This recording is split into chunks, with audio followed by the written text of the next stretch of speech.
Welcome, everyone. I am Monica Vegalam. I have a special guest on our show today, Bay. Today, we are talking about what happens when you increase your capacity for love. Quick introductions before that. I am a life and leadership coach. I've been doing this work for about 5 years now, and I often do these deep dives on LinkedIn and multiple other platforms. Bay is an MCC coach, which is the highest level of certification for coaches. So she's quite brilliant. I often go to her for my coaching feedback, for leadership feedback. And I've been working with her almost 3 years now in transformational container. It's called the Forge. I'm a leader now there, and I get to play at a much higher gradient with her, and it's been more fun. Bay is not like, despite all her credentials, she's just so fun and funny, hilarious, and so loving. Aw. That is my intro to you. Bay, what do you want to say as a way of introducing yourself? Well, I love that introduction. So thank you, first of all, very much. It's to me, getting to play and work with you in the Forge is just such a delight. You really are a gift to the space that you're in. And as you're describing me, I'm like, no wonder we get along so well because we're really similar.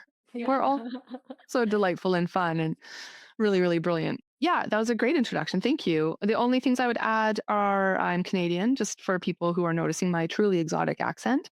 I live on Vancouver Island, so Victoria, British Columbia, and I'm married to a brilliant man named Adam, who's usually, I point because his office is on the other side of that wall. I have a Boston Terrier named Pongo, who will probably at some point make his way into this room. And yeah, that's probably it.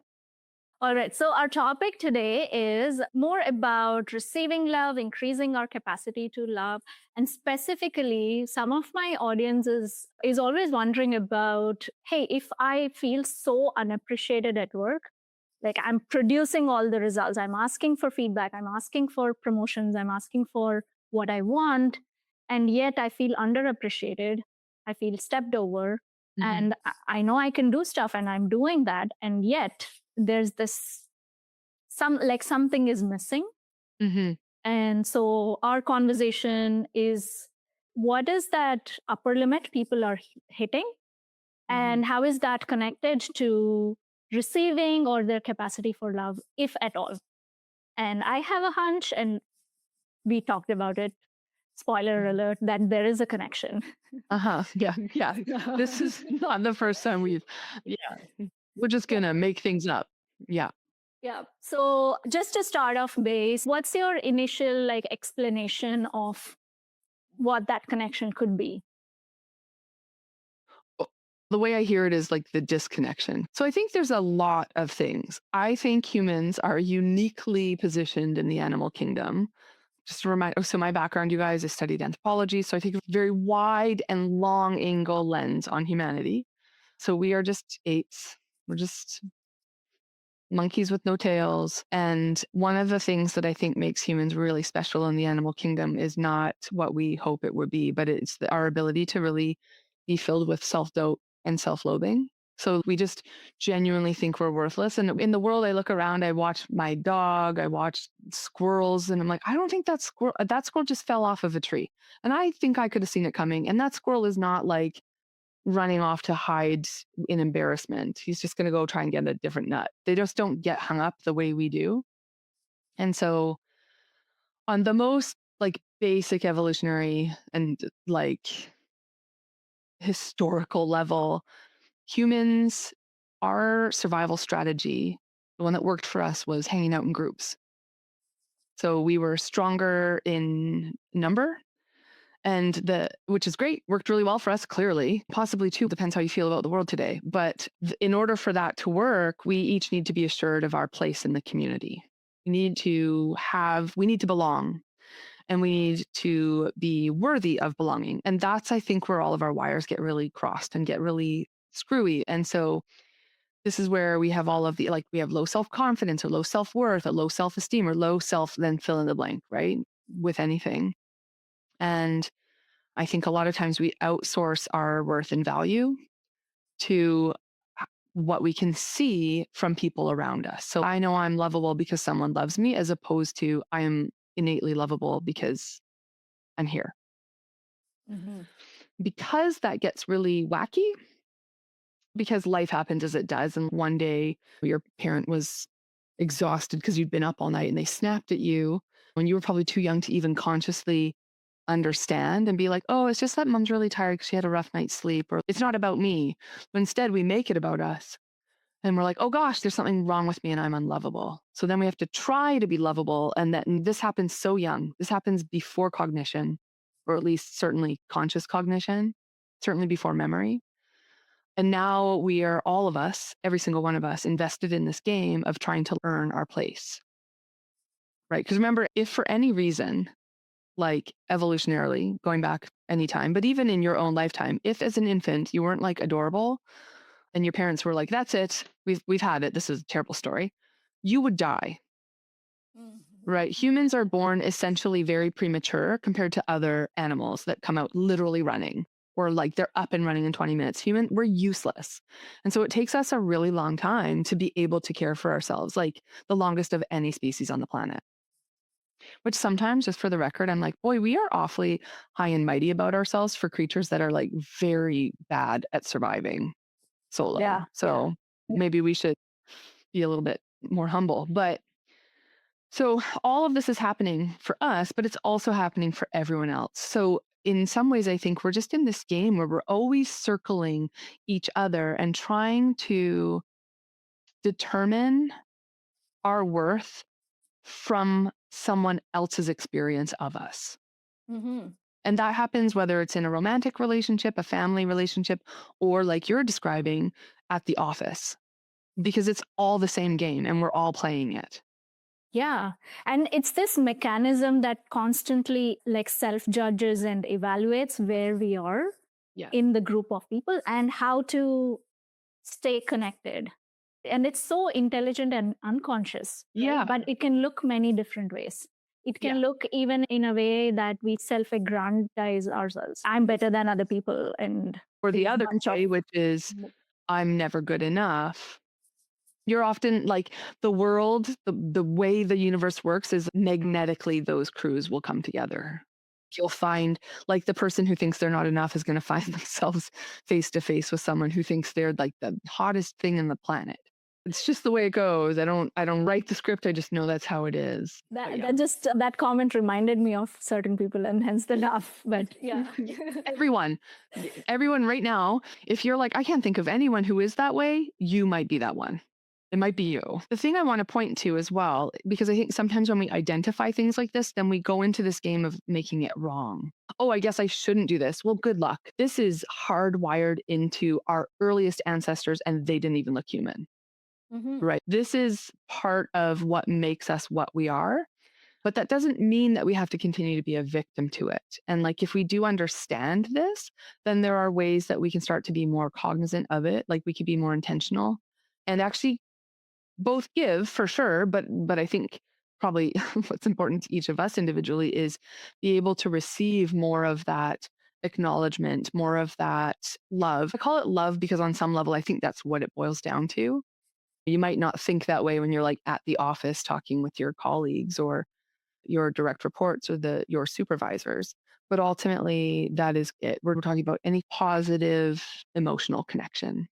So, what would you say, like, for somebody who is just talking about like results and implementing feedback and just meeting expectations or trying to exceed expectations? Yeah. Why should we even think about this whole aspect of love at all? Because it doesn't make sense in those areas, right? Yeah, maybe it does and maybe it doesn't, right? Like we're kind of sticking in this moment, or sorry, in this like part of the conversation. We're really looking at like we're looking at an employee or someone at work who's just meeting their job, like doing their job. Yeah. Doing their job, in fact, at a very high level. So it's already comfortable. They already know what to do. They Yeah. already have a plan, or maybe they might be searching for better ways to do it. Their Yeah. people are always almost open to feedback. Well, they say they are until they get Yeah. it. Yeah. But not that feedback. And just for the record, everyone who's like, "Oh yeah, nobody really wants bad feedback." No, that's all people want. They ignore the good feedback and then they get really hung up on the negative feedback. So, yeah. That is actually part of this, Yes. because people are only looking for, like, where can I improve? Yeah, yeah, I already know what things do. It's Yep. good you told them to me, and I'll keep repeating them, but it just doesn't land and evoke any emotional response. Yeah, and that's because remember, I'm not threatened by the things I'm already good at, but the places where I could be perceived as not pulling my weight or not being a contribution as a member of any organization, like work or otherwise, that's a place where there's a threat to me. That's a risk to me and my well-being on some level. Like it's a survival conversation. We don't think of it as that. Mhm. And so if we go back to this person who's really, we're assuming in this story, this person's like nailing it. Like they can do their job, they're doing great. This might not be that important of a conversation for them, to be really honest, because the thing is, we're not going to do anything unless there's a reason for it. Mhm. We are creatures of habit and we tend to stay with the status quo unless there's a reason to shift it. And there has to be something worthwhile. So if everything's going great, you probably wouldn't be really thinking about this unless you get feedback that something isn't going great. And I think sometimes people who are in that position, like really good at their job, very competent, very capable, they get their 360, their annual review, and I have opinions about those. Getting feedback once a year for something that happened 6 months earlier is not going to do very much. That's like you forgot to turn your left turn signal on. Well, it doesn't matter if I've already turned, right? Yeah. And so, anyway, but what happens is sometimes those people might be thinking that they're doing great, but they're actually unaware of where they're not meeting other requirements. Like, generally speaking, at least in my experience, your experience may be different because I know you come from a tech background and I come from a larger public service background, or like a more broadly, tech feels more specific to where I was working. But it's like, yeah, you could be really great at your job, but if you are inadvertently a bully or inadvertently just not collegial, like you're not really connecting with people, that is going to impact the space you're in. Mhm. And so your performance might not be impacted, but everyone else's around you might be. And let me tell you, that is ultimately going to impact yours too. Right. The brain would filter out that impact almost, Yep. unless it's consciously looked at. Uh huh. Unless it's consciously looked at, and unless someone says, hey, it's not enough for you to be brilliant or the best fill in the blanks with whatever the role is. Like you need to be compassionate. You need to, people don't feel like they can approach you or people are walking on eggshells around you. So you could be great at your job and that might provide some security, but that's not going to work everywhere. And I do think that eventually, like these things shift and change. I ran into this a lot when I worked with people who were executives in like the film industry, film and television industry. And I really felt for them because they'd been working for 30 years in the industry. And the film and television industry is exactly how you think it is. Just however you imagine, the answer is yes, but probably times 10.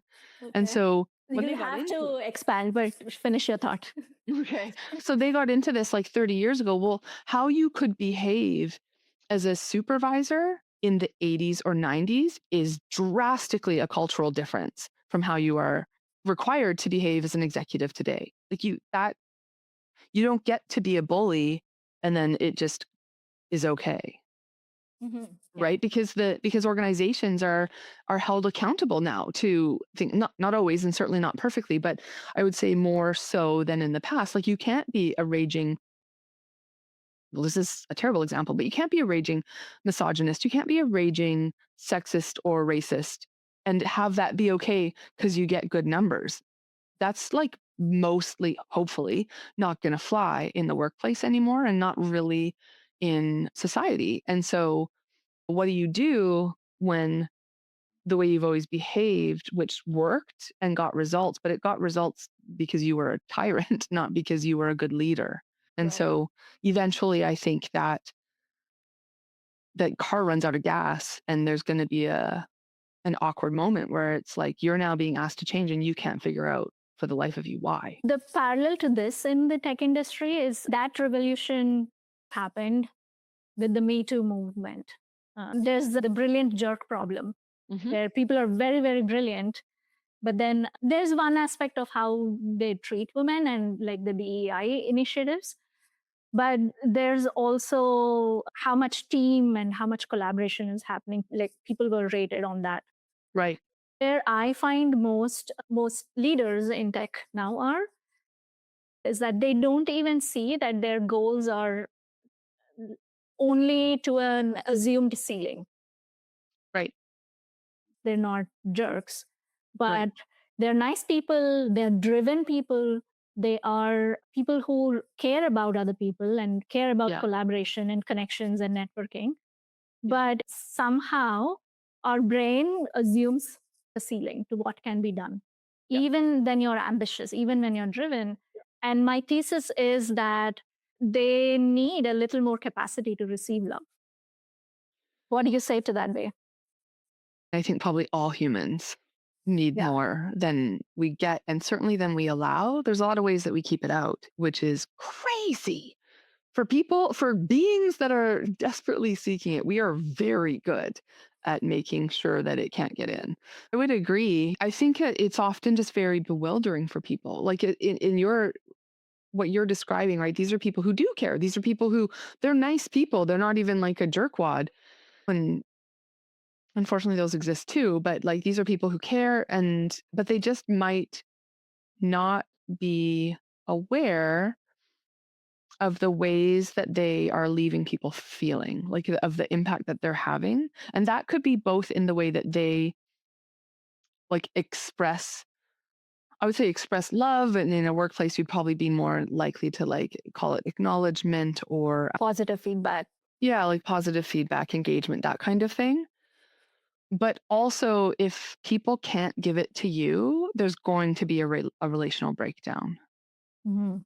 You see this a lot with people who are like very good at helping, but not very good at getting helped. So the one who's always there to support everyone else, and this is very common. So they'll support everyone else, but no one else can support them. And that has an impact on Don't a talk team. about me. I'm talking about me too. That I don't know. Maybe this is a thing like that. I don't know that we're that good at it. And again, I think that points back to our evolutionary background, which is it's always going to be more important that I be seen as of benefit to others, because then that means that I'm going to be welcome. I get to stay by the fire. And while I might want and need support, there's a part of me that is like very ancient biology that is like, uh oh, now I'm a burden. Mhm. Now I'm a weight on this group. And when they need to cut weight, it's going to be me. So it's like a natural thing to, on top of being a caring and empathetic person, to care outwardly and then to be a little less maybe practiced at receiving it towards you. Yeah. Yeah. And people think they can solve this by chatting with AI, and they can't. Yeah. Because AI cannot see the relational impact that's happening. It can point to Yeah. maybes, some maybes. Yeah. I have a lot of conversations with it. I'm not like anti AI. I do think, again, the problem is of what I've studied. The problem is that every time humanity has introduced new technology, we have been damaged by it. Mm. Right. So, like when we discovered farming, like agriculture, theoretically, some things got a lot better. And certainly we wouldn't be where we are today if we hadn't figured out that we could like grow things instead of just go hunt and gather. But human health suffered profusely with the advent of the agricultural revolution. And you go forward many, many thousands of years to like the industrial revolution, humans suffered. But progress was forward. And yes, we have many great things to show for it. Now we're here, like we're right in the technological revolution. And we are seeing ways where I think wise people are saying we need to be cognizant of these tools and ensure that we're using them well, because otherwise we just keep cutting off our own feet. So Yeah. I am all for using AI like a tool, and I think it is a great thing for us to use technology to do things that makes the lives of humans for sure, but every living thing on this planet better. I don't think it makes sense to use our technology to replace the things that only we can do, Right. right? And So and relationships, arts, etc. our brains would work in such a way that we would take whatever AI is offering right into our blind spot. Oh, well, Right. it's already in there, right? Because Oh the yeah. AI, this is the risk of it. And there's so many layers to this conversation, which is like there are questions about privilege and access and all of these things, right? So for many people for whom there have been real or perceived barriers to, for example, getting therapeutic help or working with a coach because they're working with a consultant, you fill in the blanks with whatever. And those things are real. And I think it would be really irresponsible to ignore them. So, in some ways, it's great because people are able to get some level of support that perhaps they haven't been able to access before. However, I think it's really important to understand that studies are showing over and over and over again that first of all, we train the AI. So it's never like the call's coming from inside the house. Mhm. And it has to. It can't do something other than that because that is the limitation of the technology. And then the other thing is that we train it. And so just like my dog, if Pongo, I could bring him in here and I could hold out treats. Now I've said the word, he'll probably come in. And I can hold them. And if I don't tell him what to do, he's going to go through his routine. He's going to show me all the tricks he can do because he knows that usually that's going to get him a treat. The AI is no different, which is like it's going to say what it knows you want to hear. Mhm. Yeah. It's just going to be like, yeah, that's a great question. Here are more places that, like, it's just going to, it's not bad or wrong, but it's not like 360. This connects to your earlier point, the thing you said about how we grow up trying to like fit into groups. And with that, in the way humans operate, AI would fall into that as well, into the unconscious ways we do Yes. it. Yeah. Yes. And we've I want to, literally been building it to do that. Like, that's what it does. when people like work harder to produce results, they're using AI to produce more results, which Mhm. is actually a sneaky way of trying to get more love Oh, and yeah. belonging. Yes. Yeah, and I won't say 100% all the time, and that's always all of it, because I do think that humans are passionate and can like deeply care about the work that they do. So that's there too. But essentially, just being able to go at it harder, more, like eventually that car will run out of gas, I think. Mhm. And it's worth looking, especially if you would consider yourself a hard worker or if you're willing to call yourself a workaholic, it's worth looking at what need are you trying to get met Mm. through your work? What is it ultimately that you're looking for? Is it fame? Is it celebrity? Because that is exactly what you just said. Fame, celebrity, notoriety to some degree is just a very public expression of, yes, you're valuable and you can stay. We want you. Your contribution is something that is good. To some degree, that is, I'm making the assertion, a good part of what might be driving you to Yeah, do it. it might be a protection or a survival strategy. And what you said about what need am I trying to get met? And I think for people who care about their work, so either you're like really genuinely lit up and interested in the work that you do, which is great. Not everyone has that opportunity. So, one, you're going to be interested anyway. And two, if that kind of person is also likely going to be in the camp of it's never enough. And like the reality is, it never will be. Each Right. of us There's is going to always more. die one day and we're going to wish we had more time. I get part of our wiring as well. We are unfortunately fairly scarcity minded, or scarcity means death, right? So we tend to try to maximize and create abundance, which we never realize even when we have it. Aren't we adorable? But I think it's really easy to outsource true belonging and what are those needs, which is like, oh, like I need to feel valuable or important. I need to feel loved. And I think it's so easy to get those needs met the sneaky sideways. Mhm. You'll see it with parents a lot. Like parents will give up everything for their children. They will sacrifice, they will provide, provide, provide. And like all the kid really wants is like a parent who's present. Yeah. That would have been the most valuable gift they could give. But they're like ships passing in the night. And so I think for a lot of people in a professional context, one, if you like your work or you're good at it, or you have a decent degree of responsibility in your work, or you manage other people, fill in the blanks, that there's very likely you are trying to get this like emotional, like belonging based need met by performance at work. And then, and very possibly missing all of the many places that need is already being met, Yeah. that you don't see. And it's automatic, unconscious, and a survival strategy. And you're going to see it for a little while and then not. If you were, I think if we were constantly aware of like how our biology and evolution were dictating the things that we did, we would all just like sit in a ball and cry on the floor. It's a good thing that we're not always super cognizant and aware of it, because I just think it would probably hinder us quite a bit. It's the same that like like you probably shouldn't always know that you're like, "Oh my gosh, I'm really desperate for love and belonging." It would be horrible. It would be a horrible world. So instead, like most of the time we're just out bumping into people in positive ways, bumping into people in negative ways, and like we're all just like bobbing along in the sea or the river of life together. But yeah, there are ways that we can be more intentional. I always like to think of it like what are the solar panels I can put up? If the solar energy is all around, I don't want to miss it because I've got my solar panel like facing the ground. Like that's definitely not going to work.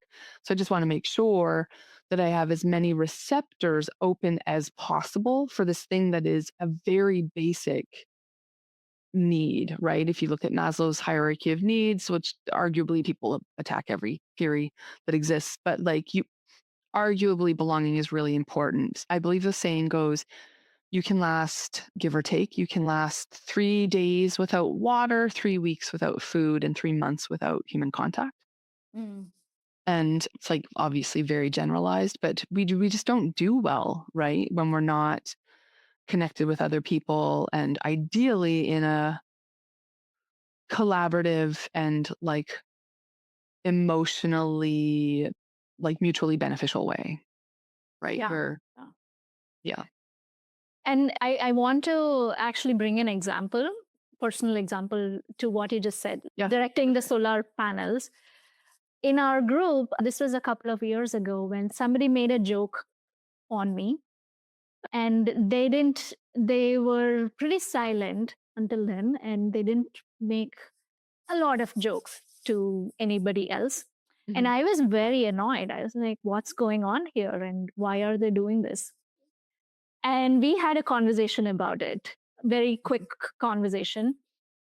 Something shifted for me in that conversation. And then I realized, oh, this person is actually trying to connect with me. And I have a need for connection. Almost everybody does. Yeah. But I'm looking to connect with people. And here it is, one person trying to connect with me. And I am like annoyed by it. Yeah. We might be missing love, connection, appreciation in so many different small moments that people Mhm. are giving us because we have a way of how it should look like Yeah. and how it should not look like. Yeah. Then when that shifted for me, this person said after a couple of months, I think, they said, Monica, initially I didn't feel let in by you. And now I feel like we have a friendship and we have a strong connection. And that was such music to me because Yeah. I just gained a friend. So something in me filters out Yeah. the love that I have already present. And because of that, it limits possibilities of what I can do. Because I have this friend, now I can talk to them more. Right. Maybe we together create something. Maybe we partner and do something for work. Yeah. And it can look like anything. And in that example, it's worth pointing to like we don't always get it right. So there's both being able to properly identify love that we receive. And to your point, we often don't. Like we have a very narrow definition of it. And I can speak to that in a second.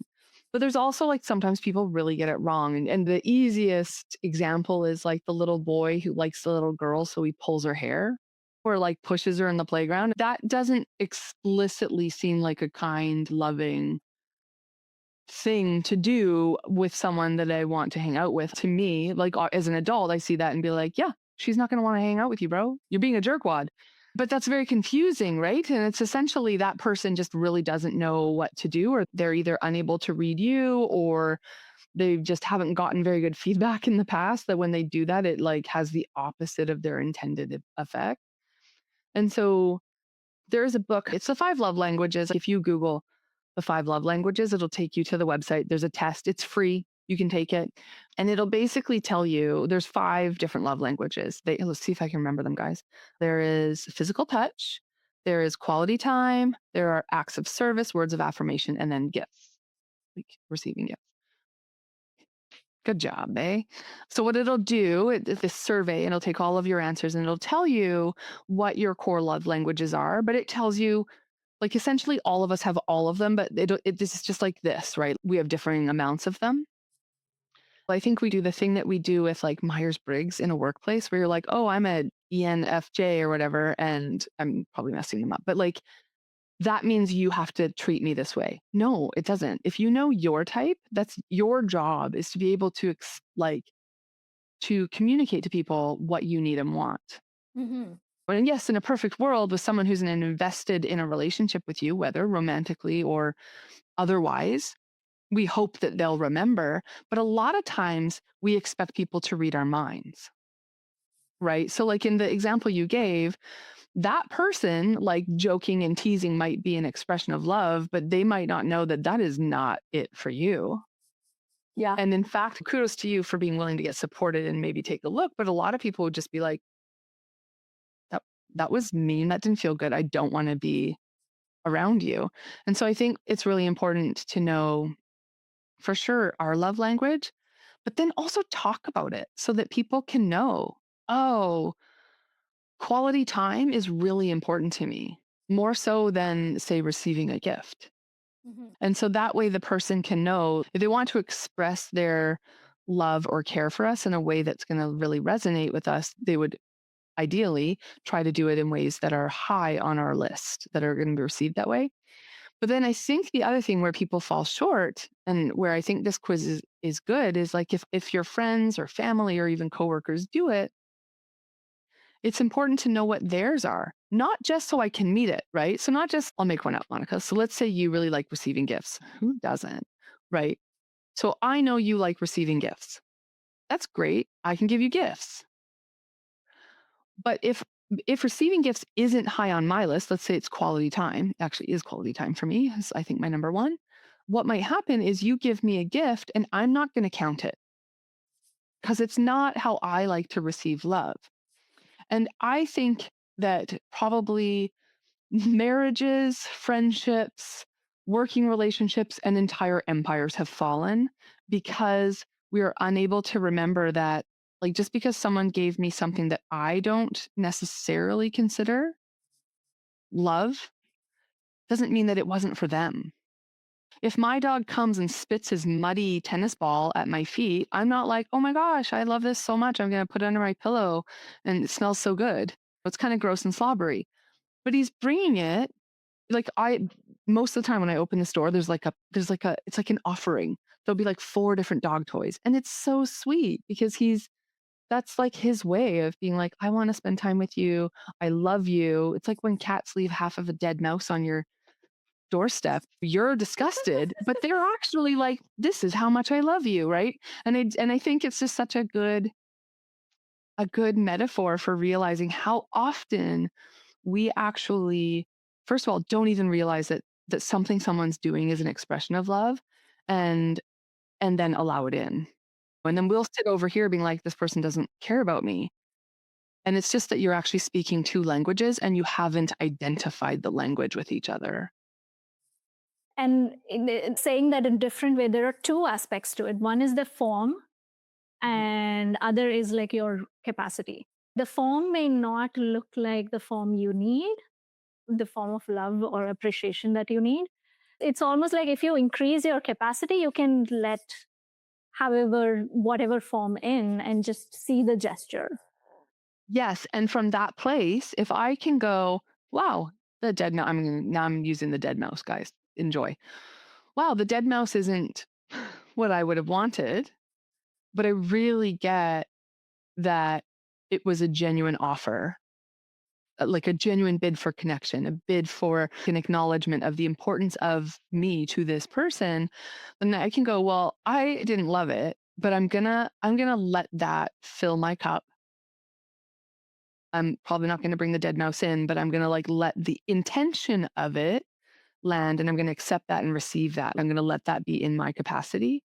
Then I might also go, hey, clearly we care about each other. I might not say that, but it's like, I so appreciate that you brought me that mouse. Like, I really get that you could have eaten that whole mouse. You were probably very hungry. I'm sure it was a very tasty mouse. And I'm so appreciative that you brought me that mouse. I don't really like mice myself. So while thank you so much, like in the future, if you are looking for ways to give me a gift or like tell me that you care about me, here's a way that would really work for me. Right. So instead of like we always expect people to read our minds, which is wild because we rarely know our own. Hmm. And so imagine what could be available in any kind of relationship if I knew my own love languages and was explicit with people about them. If I just made it easy for people to love me by letting them know. And then I also understood other people's love languages and made it easy for them to love me in that way by being able to translate. If someone says in German, I love you, first of all, it's like terrifying because German just always sounds like angry to me. Guys, I speak English and French and a little Spanish. So German's just completely outside of my realm and it's a very forceful language. So if I literally didn't understand this is what this means, I wouldn't know they're telling me that they love me. So this is why it's Right. important for me to be able to translate. I don't need them to speak English, but I do need to start to understand what that phrase means in German Mm. and vice And versa. can you connect this to the workplace where the only way love lands is if I get a promotion? Yeah. That means I feel appreciated, I'm valued, and I am worthy of being in this place. And these people are worthy of receiving my work.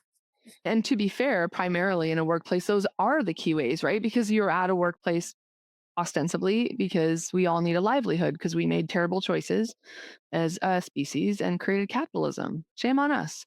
But so that is a major way, right? A bonus, a kudos, or whatever that is. I think the important thing is if you are a leader, like if you supervise and lead people, it's really as much a part of your job as it is to be meeting targets to know how your people receive feedback, to know how to give acknowledgement that employee can receive. So some Mhm. people, a gift card, like, hey, let me take you for a coffee. That was a really good job you did. Or like verbally saying to them, hey, the your presentation last week really nailed it. Like you hit it out of the park. But a different employee might need something different. Some people Mhm. actually think they are appreciated when they get challenged. Yeah, Yeah. Uh, exactly. Right. Because that, like, oh, they think I'm good enough to be challenged in this other, right? So, and meanwhile, other people given more work would take that as like, I'm failing. So I think it's just super important if you are a leader of humans that you become interested in the ways that your people receive things because it's not all the same way. And unfortunately, organizationally, often it's delivered all the same way. You're like a bonus. Sure. and Like, once a year. So out of uh-huh. all your work life, you feel loved. You like your work loves you back once a year. Yeah, out of 52 weeks. Like that's a long haul, right? You feel good when you get your paycheck and the bonus is the cherry on top and that's great, but like to your point, Monica, that's a lot. We spend a lot of our hours at work. And that's a long time to not be feeling valued and belonging. Mhm.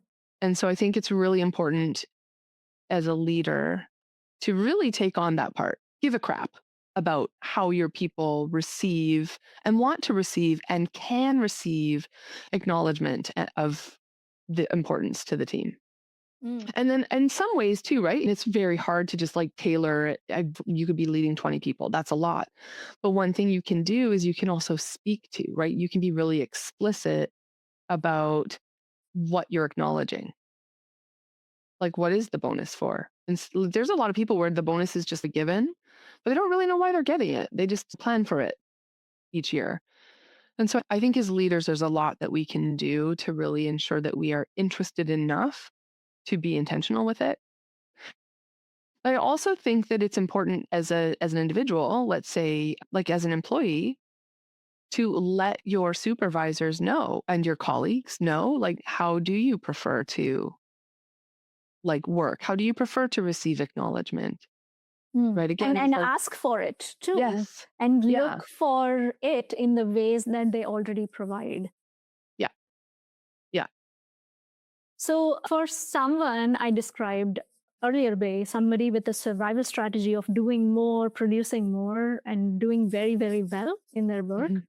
But a part of it, if not a lot of it, is about making sure that they belong and they're loved and they're appreciated.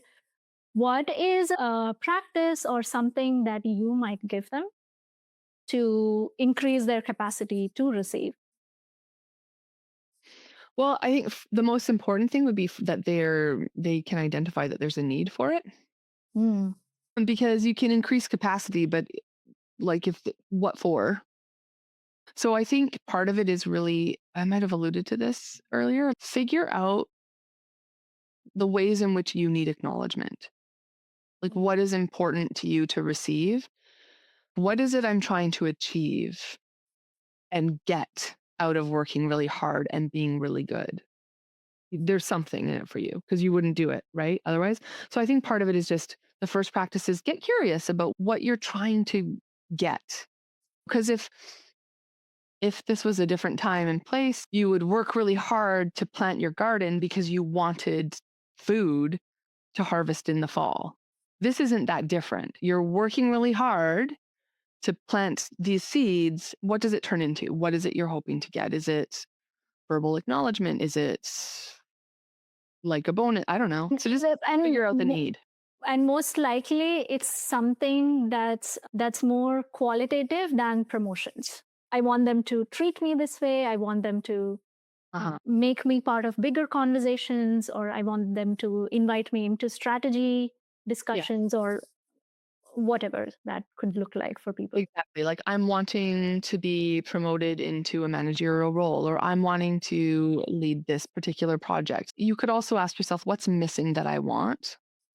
Why am I in this race? What am I wanting to achieve experience? Because it could be a thing, or it could be like an overall experience of life that you're looking for and not getting. Right. So I think really being curious about what is it I am trying to get. I think that's a really important first question to answer. It might be uncomfortable.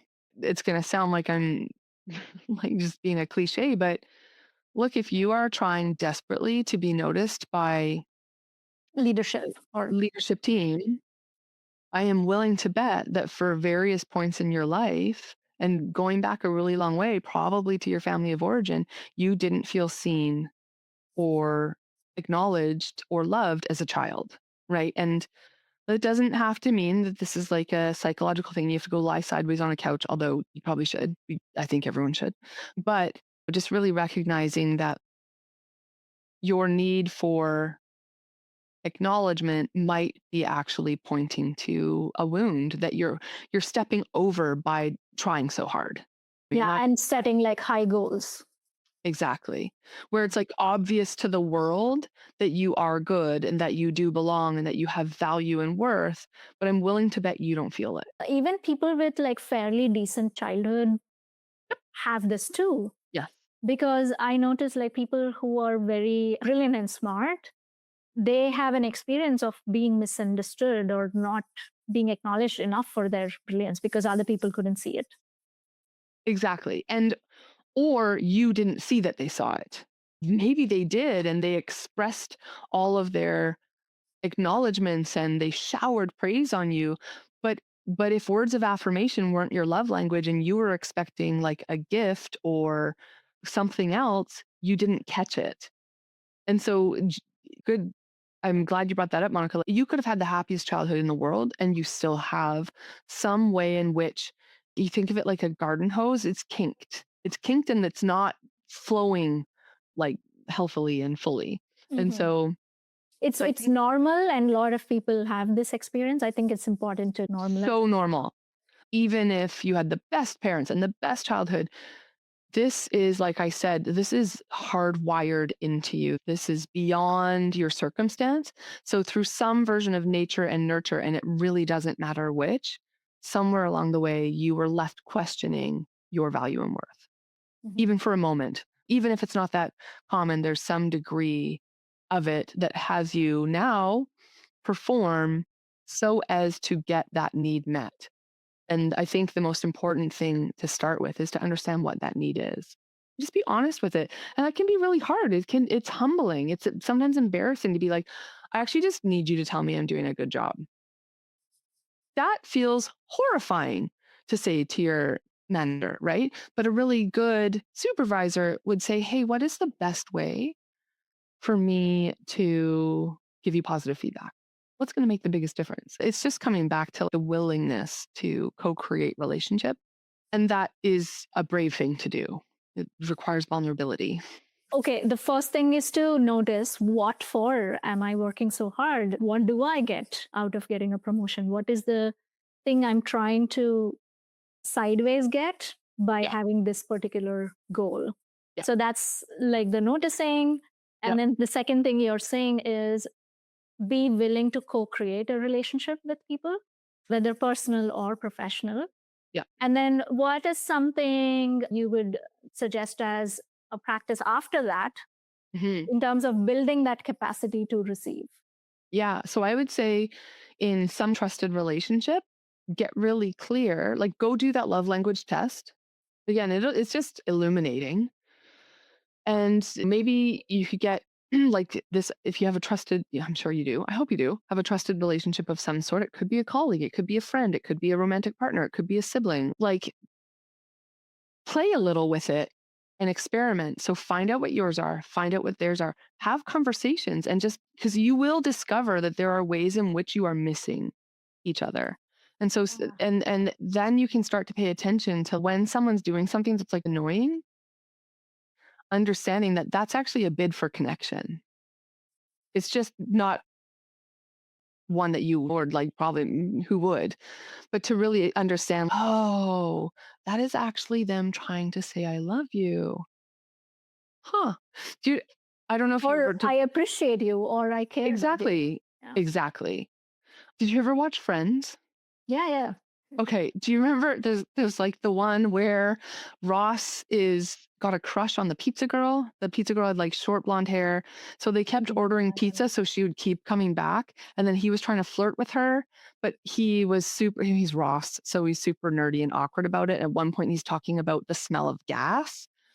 And and so then blah, blah, blah. And then Rachel runs downstairs to talk to the pizza girl and say, like, hey, he was flirting. And the pizza girl's like, oh my God, that was flirting.